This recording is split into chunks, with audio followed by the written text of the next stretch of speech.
Once upon a time, the Emperor of China sat on his throne in the Forbidden City, totally confused. Why? Because the people kneeling in front of him, his own ministers, were speaking different languages. Some from Sichuan, some from Canton, some from Suzhou, and guess what? He couldn't understand half of them. And this is the story of how Mandarin went from being one language among many in China to the sole language of 1.4 billion people. And spoiler alert, it wasn't because it sounded the prettiest. So what was it actually about? Well, before we get into that, we have to understand where Mandarin even comes from. See, a common misconception is the word Mandarin comes from the Chinese word 满大人, which means Manchu official. This mix-up probably comes from a confusion where the English word Mandarin sounds like 满大人, especially in Cantonese, 满大人, or Mandarin pronunciation. But in fact, during the Qing dynasty, when China was ruled by the Manchus, many high-ranking officials were indeed Manchu, and the spoken language in the court was a northern dialect that would later evolve into standard Mandarin today. And so people may have assumed because of that the language was named after the Manchu rulers who used it, but in fact that's not true. The real origin is that it comes from the Portuguese word Mandarin. I don't know if I said that right, which came from the Malay Mentari, which came from the Sanskrit Mantran, which literally just means counselor or advisor. European traders started calling Chinese officials Mandarins, and the language they spoke, well, it was the Mandarin language. Boom! And that's how the label stuck. But the actual language these Mandarins spoke, well, it wasn't always the same, and that's where things get interesting. See, for thousands of years, and actually just until 100 years ago, China resembled Europe.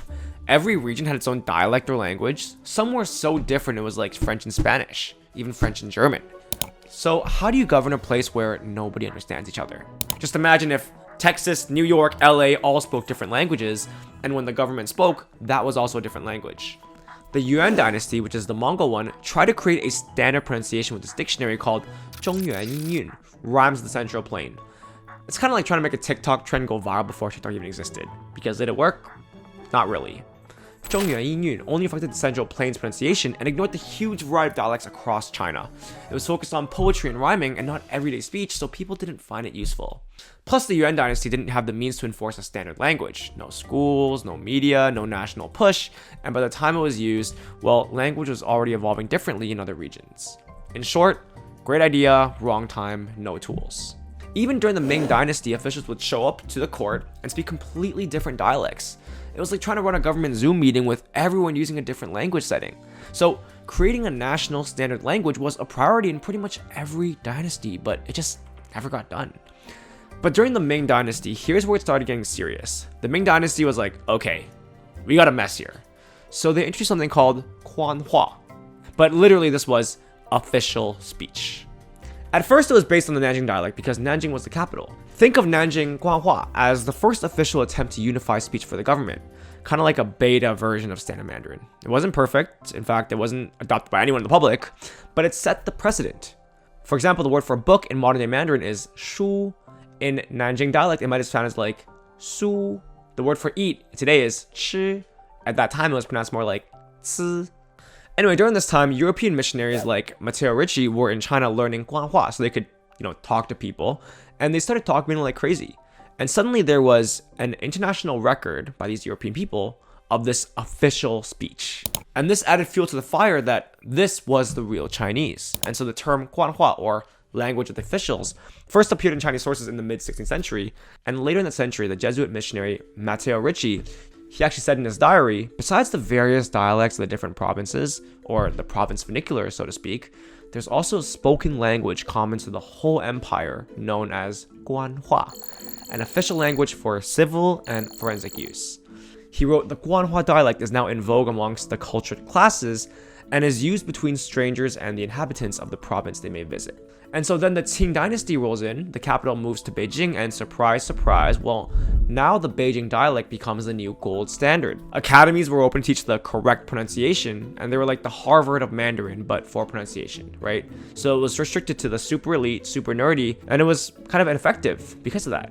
Because outside the capital, no one spoke the language. People still spoke their own dialects. Cantonese in the south, Shanghainese in the east, right? Sichuanese in Sichuan, right? And all the rest, right? It was chaos. Still, no one spoke the same language in the country. Then came 1909, major moment, right? The Qing dynasty finally declared a national language, or 国语, 国语, literally national language. And it was supposed to unify the country, which is that no one agreed on how it should sound. So when the Qing dynasty declared 国语, they meant to create a single standardized way of speaking that everyone in China could use, right? The Qing government began promoting modern education, which included language instruction. They started making 国语 textbooks aimed to teach the national language in schools. And these books were often written in a hybrid style using vernacular Chinese, and sometimes included Zhuyin or romanization for pronunciation guidance. The Qing also established the Commission for the Compilation and Examination of the National Language to formalize the pronunciation and standardization of 国语. One problem, which brings us to the whole Mandarin thing. What should this national Chinese language actually sound like? There were multiple contenders, by the way. Some officials wanted it based on the Beijing dialect because it was already spoken in the capital. Others preferred, the Nanjing dialect, which had been the prestige official speech for centuries. Centuries, by the way. Some even suggested blending multiple dialects into a new hybrid, but it became a linguistic tug of war. Everyone had a different idea of what correct was, and there's no consensus, no one true accent that everyone agreed on. So even though 国语 or 国语, national language, existed on paper, hey, we're gonna have a national language, no one actually knew how to pronounce it in real life. It was like inventing a national anthem, but forgetting to pick a melody. Now, after the Qing dynasty fell, the new Republic of China government, 中华民国, kept trying to create a national language. The idea of 国语 still exists. And so in 1913, they created the Commission on the Unification of Pronunciation. Fancy name, big job. Their mission? Standardize how Chinese should be spoken. And so this is when the big thing happened. The government invited 59 delegates from across China, each representing different provinces and dialects. They were supposed to come up with a single unified way to speak Chinese, and that's where the drama starts. Among the loudest voices at the table, well, obviously the Cantonese camp, right? We're still out today.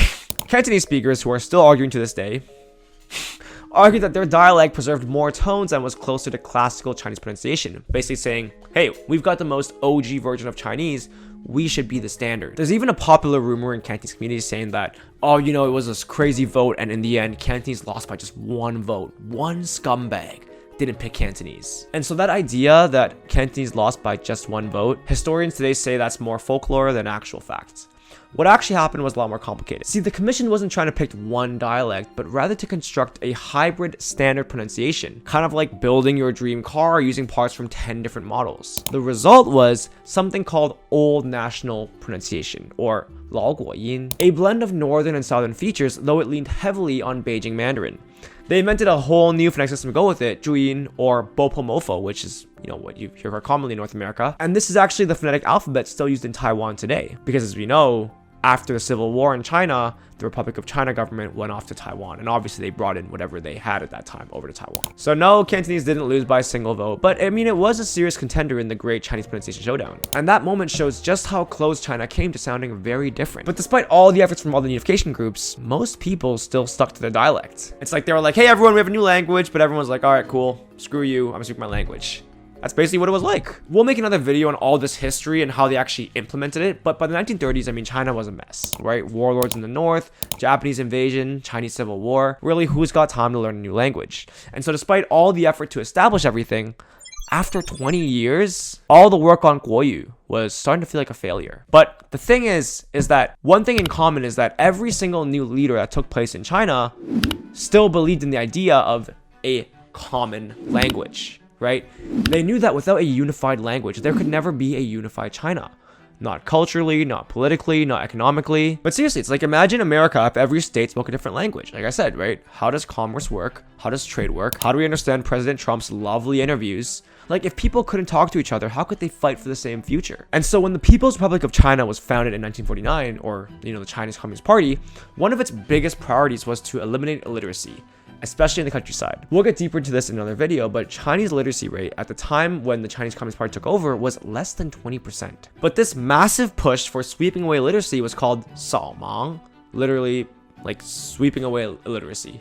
But here's the catch. See, teaching people to read and write and solve illiteracy required in their minds a standard spoken language. In their minds, you couldn't teach someone how to pronounce characters if everyone's using different dialects. And so the Communist Party used this moment to kill two birds with one campaign. Teach people how to read and write using newer, simplified characters.